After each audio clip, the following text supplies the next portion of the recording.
계란으로 바위를 치면 어떻게 될까요? 계란으로 바위를 치면 당연히 계란이 깨집니다. 그런데 참 재밌는 실험이 하나 있습니다. 옛날에 이제 TV 프로그램 중에 기억나시는 분들이 있을 텐데, 이 호기심 천국이라는 프로그램에서요, 이 계란을 액화질소에 넣어가지고 꽝꽝 얼린 거예요. 그래서 이 꽝꽝 얼린 계란을 대포 쏘듯이 대포에 넣어서 바위를 향해 쐈는데, 계란이 깨졌을까요? 바위가 깨졌을까요? 놀랍게도 바위가 금이 가고 깨졌습니다. 그래서 비슷한 실험을 또 이 스펀지라는 프로그램에서 했습니다. 그래서 액화질소에 또 계란을 넣어가지고 이번에는 이 야구 선수 투수가요, 투수가 이제 강속구로 이제 계란을 돌을 향해서 던졌습니다. 이번에도 바위가 깨졌습니다. 물론 이런 상황은요, 굉장히 특수한 상황이고 보편적이지 않잖아요. 저희가 이제 계란으로 바위 친다라고 말을 할 때 말하는 그 계란을 의미하진 않습니다.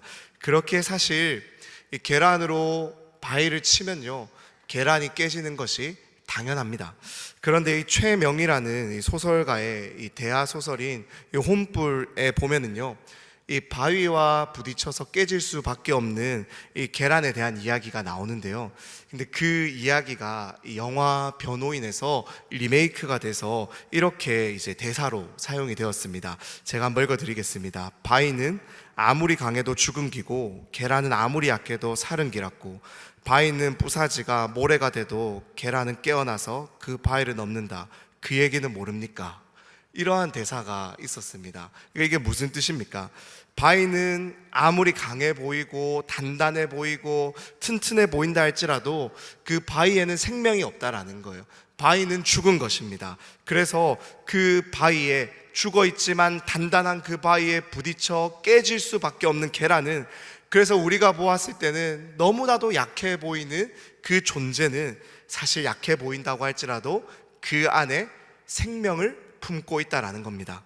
그래서 이 바위는요, 언젠간 이 세월의 풍파 앞에서 풍화가 되어서 갈리게 될 것이고 모래가 될 것이고 부서지게 될 것이지만, 이 계란의 껍데기를 깨고 나올 그 생명은 언젠가는 그 바위를 넘어갈 것이다라는 그러한 뜻이었습니다.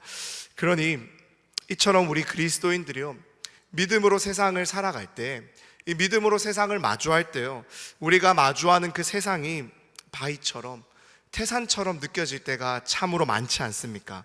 늘 내가 마주해야 하는 현실, 또 내일부터 시작되는 한 주간 시작되는 내 삶의 자리는 늘 내가 믿음으로 부딪힐 때 내가 깨질 수밖에 없는 그러한 자리처럼 느껴질 때가 참으로 많습니다. 그래서 나의 믿음은요, 연약해 보이고 나의 믿음은 늘 그 세상에서 그 문제 앞에서 깨어지는 것만 같습니다. 하지만 태산과 같아 보이고 바위와 같아 보이는 그 세상에는요, 언젠간 정해진 끝이 있습니다.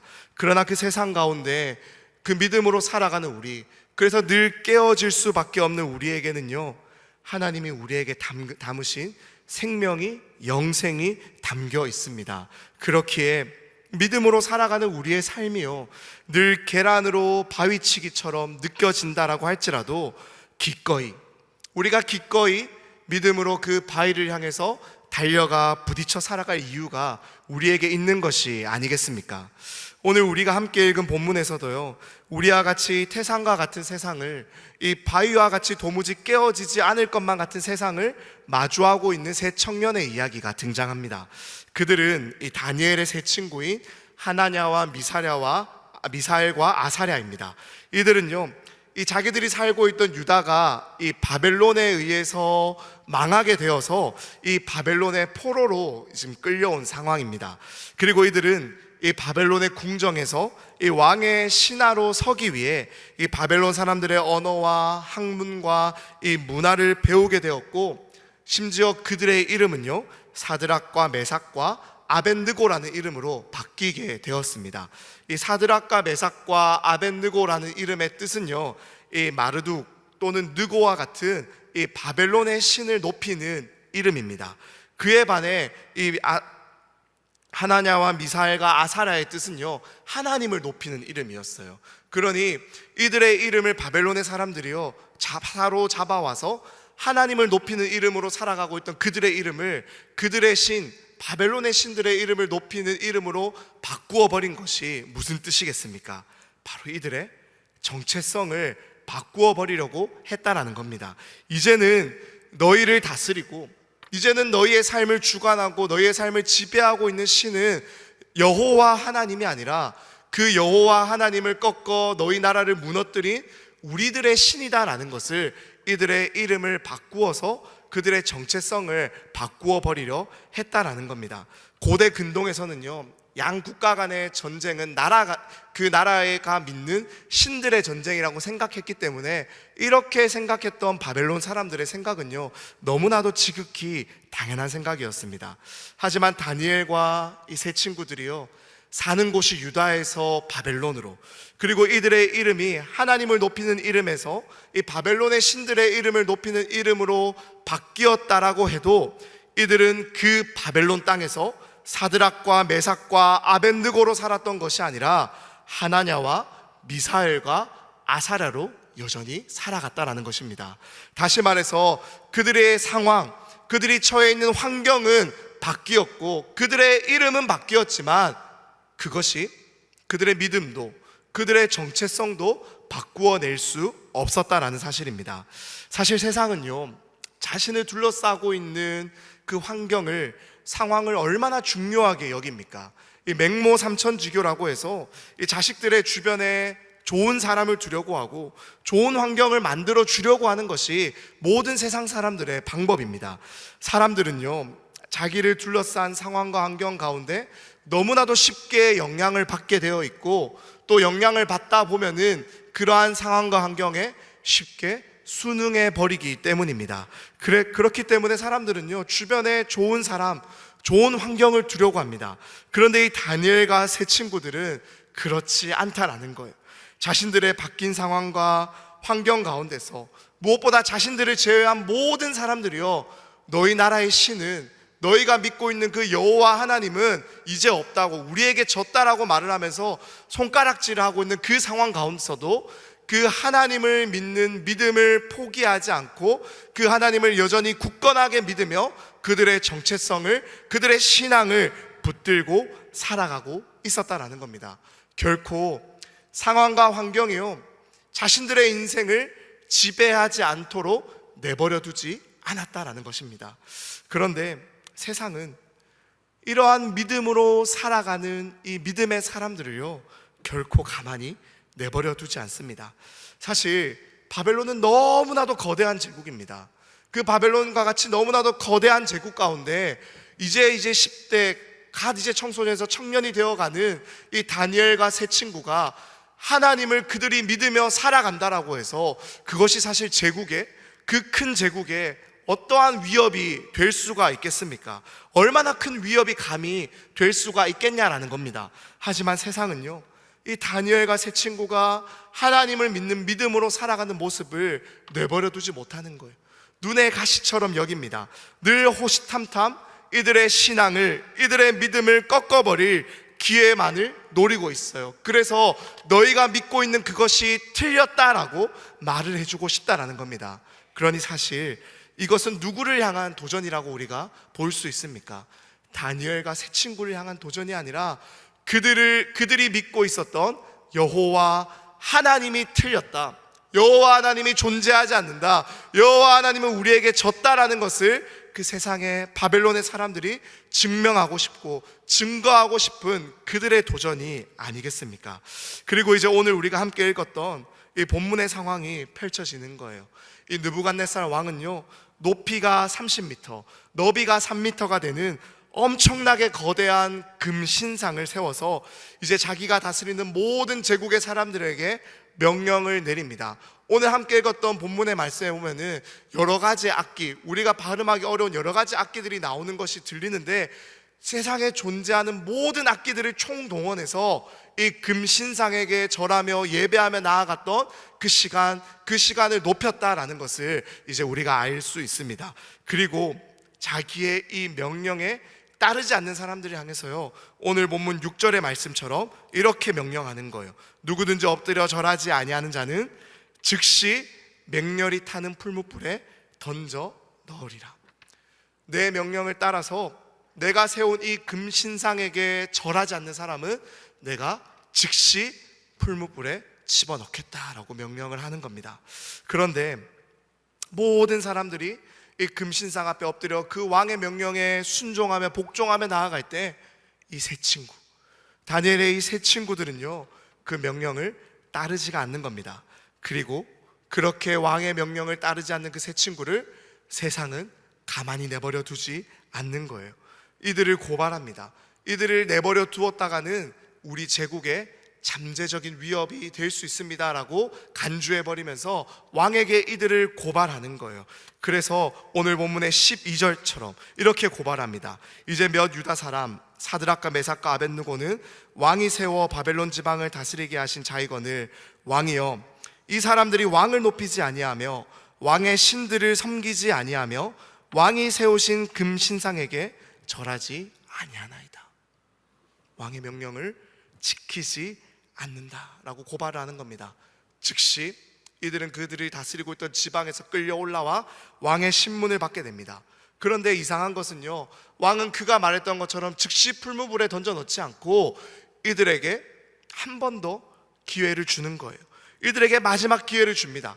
지금이라도 좋으니 나의 말을 듣고 나의 명령대로 금신상에게 절을 하면 내가 너희의 목숨을 살려주겠다라고 마지막 기회를 주는 거예요. 사실 이들을 고발했던 사람들은요, 이것이 웬 특권이냐라고 말을 하며 억울했을 겁니다. 왜 이들에게 이러한 특권을 주냐라고 억울했을 텐데, 왕은요, 마치 자비라도 베푸는 것처럼, 내가 너희에게 이 마지막 자비를 베푸는 것처럼 그러한 모습으로 이들에게 마지막 기회를 지금 주는 거예요. 그런데 사실 그러한 왕의 모습에는요, 어떠한 모습이 담겨 있습니까? 자기의 힘을 과시하는 것이 역력히 담겨 있는 거예요. 무엇보다 너희의 생명의 주관자가 누구인지를 기억해라라는 것을 이들에게 협박하며 신문하고 있었다라는 겁니다. 지금 너희의 생명, 지금 너희의 그 목숨은 내 말 한마디에 달렸다고. 너희의 그 생명은 내 말 한마디에 달렸으니까 지금 내게 엎드려 절을 하면 내가 너희의 목숨을 살려주겠다. 내가 바로 너희의 목숨의 생명의 주관자다라고 지금 이 느부갓네살이 세 친구들을 향해서 이야기하고 있는 것입니다. 사랑하는 여러분, 이것이 날마다 우리가 마주하고 있는 세상이 믿음으로 나아가는 우리를 향해서 외치고 있는 이야기가 아닙니까?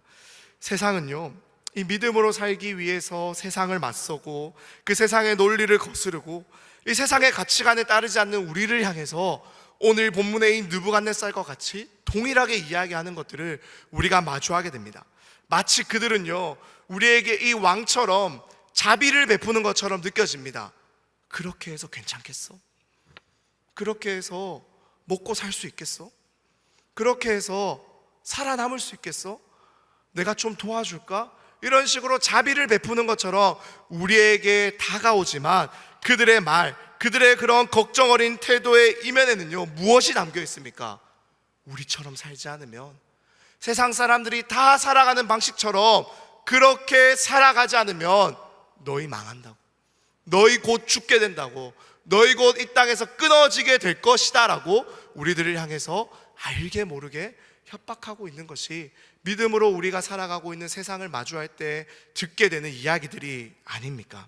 그러니요, 이러한 세상과 이 믿음의 가치관으로 살아가는 우리들은요, 사실 서로 말이 통하지가 않는 거예요. 말이 통하지가 않는 그러한 관계로 우리가 세상을 마주하고 있습니다. 그렇기에 그러한 세상을 향해서, 그러한 말을 하고 있는 이 느부갓네살을 향해서 말을 하고 있는, 대답하고 있는 이 세 친구의 대답이 무엇입니까? 우리 화면을 보시며 오늘 본문의 16절의 말씀을 함께 읽어보기를 원합니다. 16절입니다. 사드락과 메삭과 아벳느고가 왕에게 대답하여 이르되, 느부갓네살이여, 우리가 이 일에 대하여 왕에게 대답할 필요가 없나이다. 느부갓네살이여, 우리가 이 일에 대하여 왕에게 대답할 필요가 없습니다. 왕에게 우리가 대답할 필요를 못 느끼겠다라고 지금 이 세 친구가 이야기를 하고 있습니다. 저는 이 본문을 읽어 나아가면서요, 몇 번이고 읽어 나아가면서 이 부분을 마주할 때마다 몸에 소름이 돋고 전율이 돋았어요. 사실 이것이 제국을 다스리고 있는 그 왕에게 끌려와서 신문을 받고 있는 포로의 나라에서 끌려왔던 이 청년들이 할 수 있는 말이 맞습니까? 감히 왕 앞에 선 그들이요, 모든 세상은 이들의 목숨이 왕의 손에 달렸다라고 말을 하고 있는데, 그 자신들의 목숨을 그 손에 쥐고 있는 자를 향해서 우리가 이 일에 대하여 대답할 필요가 없습니다라고 말을 하는 것이 감히 가당키나 한 것이냐라는 겁니다. 많은 사람들은, 대부분의 사람들은요, 이 경우에 이 왕 앞에 섰을 때 한 번만 봐주십시오, 제발 살려주십시오, 제가 잘못했습니다라고 빌고 또 비는 것이 정상이었을 것입니다. 하지만요, 이 세 친구는 그렇게 하지 않는 거예요. 우리는 당신의 말에, 당신의 그 질문에 대답할 필요를 느끼지 못합니다라고 이야기합니다. 왜 그렇습니까? 이 왕의 질문의 의도가 무엇인지를 그들이 정확하게 알고 있었기 때문입니다. 그들은 이렇게 생각하는 거예요. 왕이 우리의 목숨을 좌지우지하실 수 있다라는 것을, 그러한 존재가 당신이다라는 것을 우리가 압니다. 그리고 실제로 우리의 목숨을 풀무불에 던져 넣을 수 있다라는 것도 잘 압니다. 하지만 그렇다라고 해서 우리는 당신에게 내 목숨을 살려달라고 구걸하지 않겠습니다. 왜냐하면 우리는 그럴 필요가 없기 때문입니다. 왜 그렇습니까? 17절의 말씀이에요. 왕이여, 우리가 섬기는 하나님이 계시다면 우리를 맹렬히 타는 풀무불 가운데에서 능히 건져내시겠고 왕의 손에서도 건져내시리이다. 당신이 아니라, 우리의 생명의 주관자는 당신이 아니라 내가 믿고 내가 섬기는 하나님이시기 때문에, 당신은 그렇게 생각해서 우리의 생명을 주관할 수 있다라고 생각해서 풀무불에 집어던진다라고 할지라도, 내가 믿는 하나님이 그 풀무불 가운데서 나를 건져 주실 것이고 왕의 손에서도 건져 주실 것입니다라고 이들이 고백하고 대답하고 있는 거예요. 그런데 이어서 이들이 무엇을 이야기합니까? 이어서 전하고 있는 이 18절의 말씀이요, 사실은 왕에게 진짜로 들려주고 싶었던, 그 느부갓네살에게 정말로 이들이 들려주고 싶었던 대답이었습니다. 우리 18절의 말씀을 함께 읽어보기를 원합니다. 18절입니다. 그렇게 하지 아니하실지라도 왕이여, 우리가 왕의 신들을 섬기지도 아니하고 왕이 세우신 금신상에게 절하지도 아니할 줄을 아옵소서. 그렇게 하지 아니하실지라도 하나님이 우리를 당신이 던져 넣은 그 풀무불 가운데서 건져 주시지 않는다고 할지라도 우리는 당신에게 우리의 목숨을 구걸하지 않겠습니다. 이것이 바로 이 세 친구가 느부갓네살에게 정말로 들려주고 싶었던 대답이었습니다. 느부갓네살이 듣고 싶은 대답은 무엇이었겠습니까? 왕이여, 우리를 살려주십시오. 우리가 잘못했습니다. 우리의 목숨을 살려주십시오 라는 대답이 그가 듣고 싶었던 대답이 아니겠습니까? 하지만 그러한 왕의 의도를 너무나도 잘 알고 있었던 이 친구들은요, 그에게 정말로 들려주고 싶은 대답이 그 살려주십시오 라는 대답이 아니라, 나의 생명의 주관자는, 우리의 생명의 주관자는 당신이 아니라 내가 믿는 하나님입니다. 내가 섬기는 하나님입니다.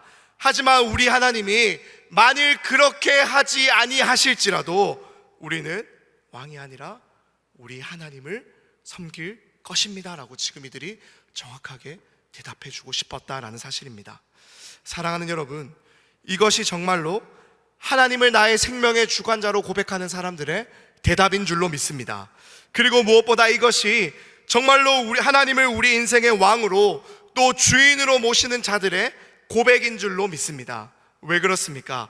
그렇게 아니하실지라도 라는 말의 뜻은요, 이 고백은요, 하나님이 내 뜻대로, 하나님이 내 의도대로 행하지 않으셔도 괜찮습니다 라는 것이 담겨있기 때문이에요.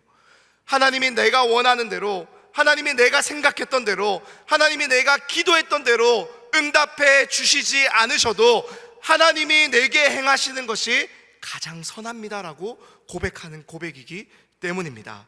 사실 이 세 친구가 무엇 때문에 지금 이 느부갓네살 앞에서 그렇게 하지 아니하실지라도라고 고백을 하게 되었습니까? 하나님 때문이잖아요. 이들이 바벨론에서 하나님을 믿는 믿음으로 살아가다가 그 믿음 때문에 지금 그 믿음을 지키다가 풀무불에 던져질 상황에 처해진 것이 아닙니까?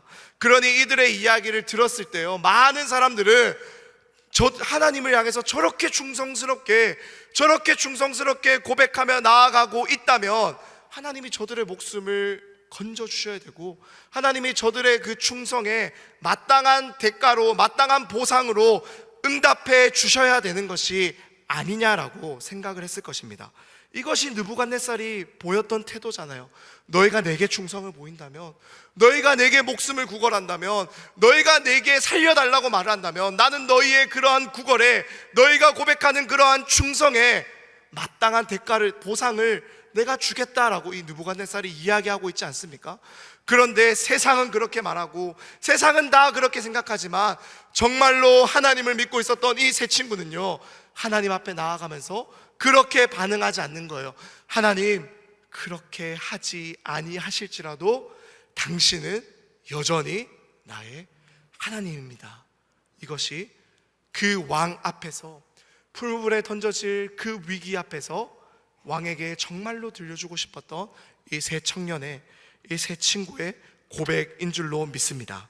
사랑하는 여러분, 그러니 이러한 고백은요, 누가 할 수 있는 고백입니까?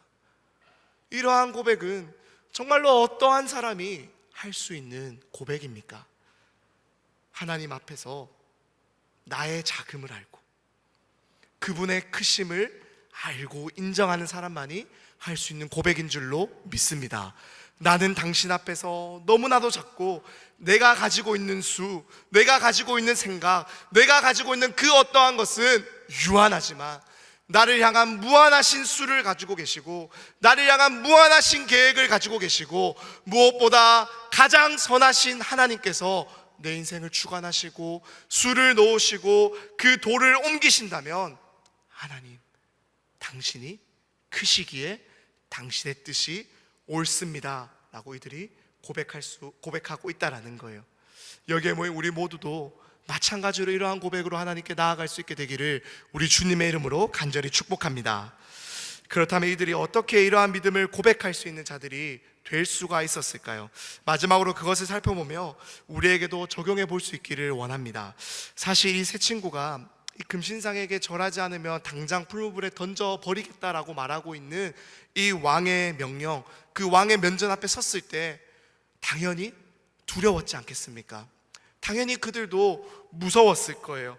그들 앞에는요, 높이가 30m나 되고 너비 3m가 되는 한눈에 올려다보기에도 너무나도 거대한 금신상이 떡하니 서 있습니다. 그 위험 앞에 그들이 압도되지 않았겠습니까? 당연히 무섭고 당연히 압도되었을 거예요. 당시 바벨론은요, 최고의 제국입니다. 그 제국 한가운데 세워진 그 거대한 금신상에게요, 모든 사람들이 엎드리고 있습니다. 금신상에게 절을 하고 느부갓네살의 명령에 따르고 바벨론의 문화와 방법을 따라서 살아가는 것은요, 그 시대를 살아가는 사람들에게 있어서 다른 선택의 여지가 없는, 그리고 많은 어떠한 사람들에게는 너무나도 동경의 대상이 되는 표준이었어요. 그렇게 살아가는 것이 성공의 방식이었고, 그렇게 살아가는 것이 모두가 동경하는 방법이었다라는 겁니다. 그러니 바벨론의 뜻대로, 이 왕의 명령대로 살아가는 것은요, 세상에서 성공하는 지름길이자 그 땅에서 생존할 수 있는 가장 좋은 방법입니다. 하지만 이 세 친구는요, 또한 다니엘은요, 이미 그러한 표준을, 그러한 성공의 법칙을요, 거부한 적이 있었습니다. 우리 오늘 함께 다니엘서 1장 8절의 말씀을 화면에 보시며 읽어보기를 원합니다. 8절입니다. 다니엘은 뜻을 정하여 왕의 음식과 그가 마시는 포도주로 자기를 더럽히지 아니하리라 하고 자기를 더럽히지 아니하도록 환관장에게 구하니, 다니엘과 세 친구는 이 포로로 끌려온 자들 중에서도 선별되어서 왕을 섬기기 위해 그들이 특별히 교육을 받고 있는 중이었습니다. 그래서 그러한 그들에게 바벨론은요 최고의 교육을 제공했고 무엇보다 대접을 해주었고 특권을 허락해 주었어요. 비록 포로로 끌려왔지만 그들은 다른 사람들과 다르게 최고의 대우를 받고 있었다는 겁니다. 당시 바벨론의 학문은 세계 최고의 것으로 여겨졌습니다. 그들이 소유하고 있던 기술은 그 어디에서도 볼 수 없었던 대단한 기술들이었어요. 그리고 이들은요 날마다 왕의 식탁에 올라가는 것과 동일한 산의 진미를 맛보며 살아갈 수가 있었습니다. 같이 동시대에 포로로 끌려왔던 사람들이 감히 생각조차 할 수 없는, 상상조차 할 수 없는 대우를, 특별한 대우를 이들이 받게 되었다는 겁니다. 그런데 그러한 특권이 이들에게 주어졌는데 그 특권을 받아 누리는 것이 아니라 그들이 보이는 반응이 무엇입니까? 스스로 특권을 거부하는 거예요. 스스로 나는 이러한 특권을 받지 않겠다라고 그들이 이야기를 하는 겁니다. 왜 그렇습니까? 내가 이 특권을 받아 누리다가 나도 모르게 그것에 순응되어서, 나도 모르게 그것에 맛이 들려버려서 내 스스로를 더럽혀버릴 수 있기 때문에, 내 스스로 이 하나님을 저버릴 수 있기 때문에, 그러니 그들은요 끌려온 그 순간 그 왕의 명령 앞에서 뜻을 정하여서 나는 내 자신을 더럽히지 않겠다, 하나님을 믿는 이 뜻을 붙들며 살아가겠다라고 이들이 결단합니다. 여기서 더럽히다라는 것은요 이 유대인들의 입장에서 이방인의 것을 받아들여서 그들에게 주어졌던 이 율법을 어기는 그런 제의적인 입장만을 말하는 것은 아닙니다. 사실 그러한 의미라면 이미 이들의 나라는 유다는요 우상 숭배로 가득했고 이미 그들은 하나님의 율법을 지키지 않았기 때문에 이미 망하기 전에 그들이 살아가고 있었던 나라도 이미 그러한 관점에서 보았을 때는 더럽혀져서 있었다라는 겁니다. 그러니 이들이 말하고 있는 그러한 더럽히지 않겠다라는 것은요 내가 결국에 이 특권, 내게 주어진 이 특권에 익숙해져서 세상 사람들이 다 기꺼이 따르기를 원하는 그 바벨론의 특권을 따르는, 그 표준을 따르는 삶을 살아가지 않겠다라는 것을 의미하는 것이 아니겠습니까? 모든 사람들이 옳다라고 말하는, 모든 사람들이 따르기를 원하는 그것이 아니라 나는 하나님만을, 나는 나의 주인이신 하나님만을 섬기며 나아가겠다라는 겁니다. 그러한 뜻을 정하며 나아갔을 때 그들이 마주하게 된 것이 무엇입니까? 처음에는요 거절이었어요. 환관장에게 구했지만 환관장은 그럴 수 없다라고, 만일 그러했다가 너희의 얼굴빛이 좋지 않으면 내가 위험해질 수 있기 때문에 그럴 수 없다라고 이야기를 합니다. 하지만 이미 뜻을 정한 이 세 친구는요 그들의 믿음이 마주한 바위에 부딪혀 깨졌다라고 할지라도요 포기하지 않는 거예요. 다시 바위에 부딪히는 그러한 도전을 멈추지 않습니다. 그리고 그들은 믿음으로 한 번 더 이렇게 나아가는 거예요. 환관장이 다니엘과 하나냐와 미사엘과 아사랴를 감독하게 한 자에게 다니엘이 말하되 청하오니 당신의 종들을 열흘 동안 시험하여 채식을 주어 먹게 하고 물을 주어 마시게 한 후에 당신 앞에서 우리의 얼굴과 왕의 음식을 먹는 소년들의 얼굴을 비교하여 보아서 당신이 보는 대로 종들에게 행하소서. 환관장에게 도전했는데 거절을 맛보니까요 환관장이 그들을 관리하라고 맡긴 또 다른 사람에게 찾아가서 한 번 더 이러한 시험을 제안하는 겁니다. 그리고 그 결과 자신들의 뜻, 자기들의 믿음을 이 세상에 보일 수 있는 기회를 얻게 되었고, 이들을 통하여, 이들의 이러한 믿음의 도전을 통하여 하나님께서는 바벨론 제국 한가운데서 영광을 받으십니다. 그렇게 이들이요 이미 1장에서 이렇게 뜻을 정했기 때문에, 그리고 이렇게 뜻을 정한 그들의 인생 가운데 찾아와 역사하시는 하나님을 경험했기 때문에 이어지는 3장에서 왕이 세운 금신상을 향해서 절하지 않는 것을 결정하는 것은요 그리 어렵지가 않은 결정이었을 것입니다. 그리고 이어지는 6장에서 다니엘이 기도하지 말라라는 명령을 받았을 때 하루 3번 그가 전에 하던 대로 예루살렘을 향해 기도하는 것을 멈추지 않는 것을 선택하는 것도 그에게 있어서 어렵지 않은 결정이었을 것입니다. 사랑하는 여러분, 뜻을 정한 인생이 될 수 있기를 우리 주님의 이름으로 간절히 축복합니다. 믿음으로 살아가는 것이 계란으로 바위치기와 같이 느껴진다라고 할지라도 그 믿음을 세우고 나아갈 수 있는 여기에 모인 우리 모두가 될 수 있기를 간절히 소망합니다. 그러할 때 그러한 우리의 믿음의 도전을 통하여, 그러한 우리의 고백을 통하여 반드시 하나님께서는 당신의 살아계심을 이 세상 가운데 드러내 보여주실 것입니다.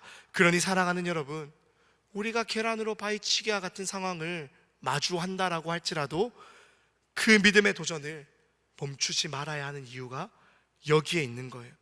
뜻을 정한 인생으로 하나님의 살아계심을 증거하는 일에 쓰임받아 날마다 주가 일하시는 인생이 다 될 수 있기를 우리 주님의 이름으로 간절히 축복합니다. 이제 말씀을 마무리하기를 원합니다. 사실 이들도요, 이들이 그렇게 고백했던 것처럼 그렇게 아니하실지라도의 상황을요, 이 세 친구가 마주하게 되었지 않습니까?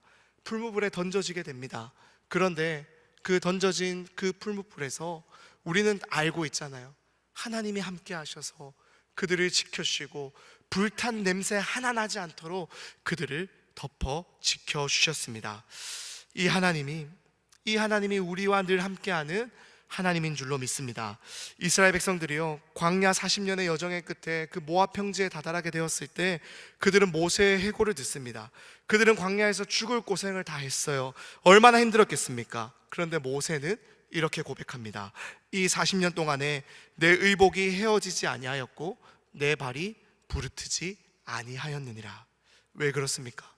이 모든 광야의 길 가운데서, 고통의 여정 가운데서 하나님은 그들을 날개로 안아 품어 안으시고 그들이 여기까지 인도하셨기 때문입니다. 그러니 우리 또한 마찬가지지 않겠습니까? 믿음으로 세상을 마주하며 살아갈 때 그렇게 하지 아니하실지라도의 상황을 우리는 많이 마주하게 될 거예요. 하지만 그 가운데서 우리는요, 반드시 그 가운데 우리를 지키시고 우리를 인도하시는 하나님을 동시에 또한 경험하게 될 줄로 믿습니다. 그렇게 사랑하는 여러분, 우리 또한 이 그렇게 아니하실지라도의 고백으로 날마다 우리 하나님을 믿는 믿음으로 세상 가운데 걸어갈 수 있기를 간절히 축복합니다. 무엇보다 이번 한 주 청년 이크로 정하여서 온 교회가 우리 청년들을 향해서 이 믿음의 걸음을 걸어가는 것을 포기하지 않도록 끝까지 걸어갈 수 있도록 기도해 주시고 격려해 주시고 또 축복해 주셔서 너무나도 감사합니다. 날마다 우리 청년들 이 믿음으로 삶을 살아가고 싶지만 동시에 나의 믿음이 너무나도 연약하여서 날마다 계란으로 바위를 치는 것만 같은 현실 앞에서 막막하고 두려움을 느끼며 살아갑니다. 하지만 우리 청년들이요, 비록 계란으로 바위를 치는 것만 같은 세상을 늘 마주한다 할지라도 그 현실에서 믿음으로 도전할 수 있도록, 그리고 그 실패 가운데 무너져 쓰러져 좌절하는 것이 아니라 다시 일어설 수 있도록, 그래서 계속해서 믿음으로 살아갈 수 있도록 응원해 주시고 격려해 주시고 기도해 주시기를 간절히 소망합니다. 그래서 우리 안에 부어주신 이 영원한 생명을 날마다 자랑하면서요, 지금 우리 눈에 보기에는 세상이 더 커 보인다 할지라도 그 세상보다 더 크신 하나님만을 자랑하며 하나님께 붙들려 귀하게 쓰임받는 우리 청년들 될 수 있도록 계속해서 응원해 주시고 축복해 주시면 감사하겠습니다. 귀한 이번 한 주를 허락해 주신 하나님께, 또 이번 한 주를 허락해 주신 모든 성도님께 감사드립니다. 잠시 기도하겠습니다.